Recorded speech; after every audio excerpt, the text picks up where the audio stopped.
crucial region for India and one that is under constant threat from China. Yet, it seems China could be losing its grip in the region as the pro-China leader of the Solomon Islands failed to secure a majority in the elections held this week. Prime Minister Manasseh Sogavare is now in a race to form a coalition to lead the Pacific Island nation.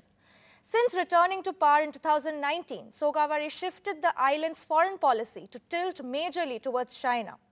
The nation even cut long-standing diplomatic ties with Taiwan in favor of Beijing. The Solomon Islands lie at a strategic position in the Indo-Pacific, with the ability to influence trade routes and maritime security in the region. Within the US-China trade competition, the Indo-Pacific is a focal point. Thus, these poll results are expected to diminish China's influence on the Solomon Islands. Could this be India's gain? Could Quad and other countries use Solomon Islands as an opportunity to increase economic engagement in the region? Let's discuss this and more with our guest, Don McLain Gill, geopolitical analyst and an expert on the Indo-Pacific region. The fact that Sogavare lost these elections and wasn't able to secure a majority, does this highlight that China is losing its grip in the Indo-Pacific? Right, thank you. And question, but we have to put this into context first, right?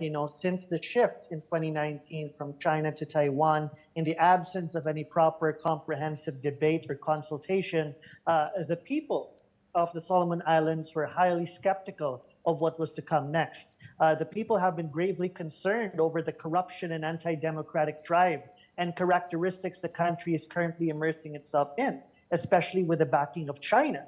And the security arrangement and the security agreement in particular, which was done sort of away from the knowledge of the people, but through the leakage, resulted into further concerns from the people of the Solomon Islands, fearing, of course, PRC-style crackdowns, right? So while we look at it from a geopolitical angle, the people are more aware and concerned over the socio-economic impact which the country is currently heading towards, right? So issues in healthcare, education, agriculture, and unsustainable business activities. China's desire to monopolize the country's logging industry, for example. So despite the tight grip of China, the people's discontent is clearly pushing back. And this is, of course, a great opportunity for countries like India to step in. Right. As you mentioned, that this is a key moment for India to take on this opportunity to increase its influence in the region. So how do you think India can re-establish its position in the Indo-Pacific, given the fact that, we've seen diminishing ties between India and Maldives in the past 6 months?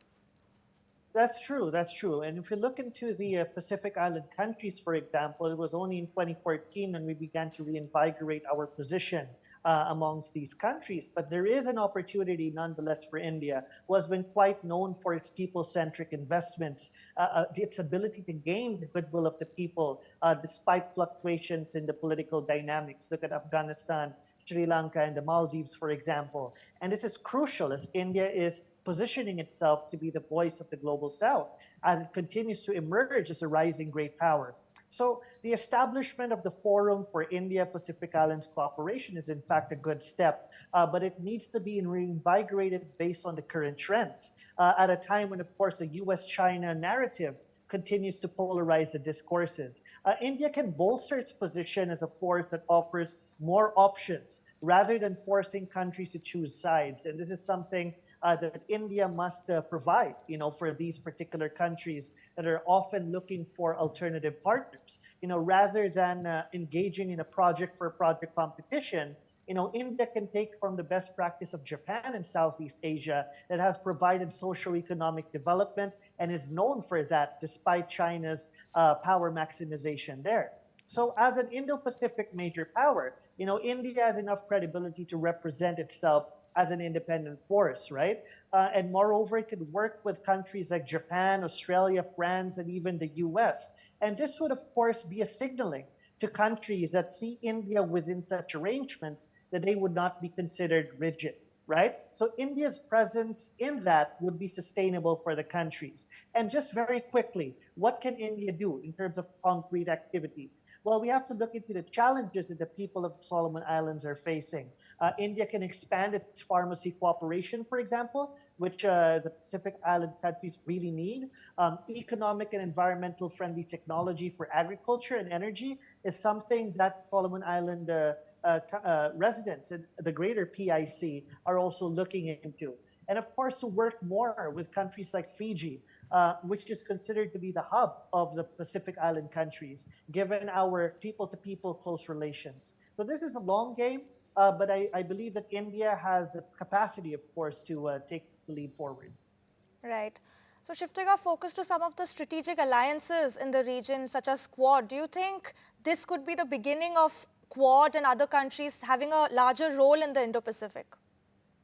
Well, it should be. I mean, with the way that Indo-Pacific geopolitics now is actually heading, there's more room for like-minded partners forming area-specific arrangements to address the interests and needs of third countries. Japan and India, for example, have been working in South Asia, in Africa, to provide third countries with economic and developmental assistance.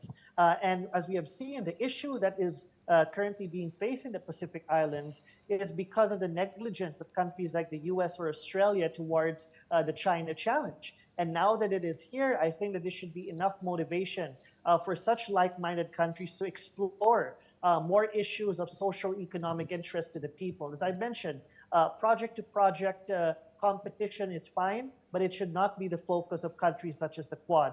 And to really focus on areas that are really that really are beneficial to the people. And that would be a long and sustainable investment and a positive one at that. Right. Well, thank you so much, Don, for joining us. You gave us some very interesting insights as to how India can grow its influence in the Indo-Pacific. Thank you. Thank you.